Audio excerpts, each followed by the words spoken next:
Ui chừng không sao ra. Chia nó đi chia. Chia ra đi, cái đây. Cái kia đây. Để chia thôi. Chia đánh vào đây. Đánh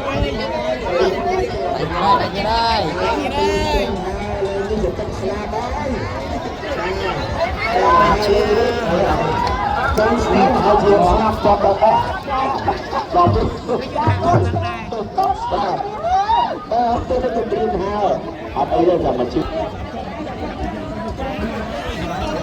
Ridak saya tu. Cho nó thân ai chứ rồi. Gua cái ridak saya je tu. Anh không mau. Ơi. Chào ông đang đi Ơi, trời ơi. Thằng ơi. Ôi, ba sự chơi nè. Ba bao chơi cho nó rải này.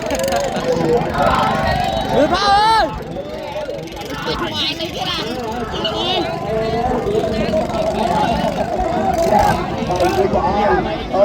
Bọn anh quay bỏ ra nhé. Chốt Anh đang quay nha. Anh quay chạy con được.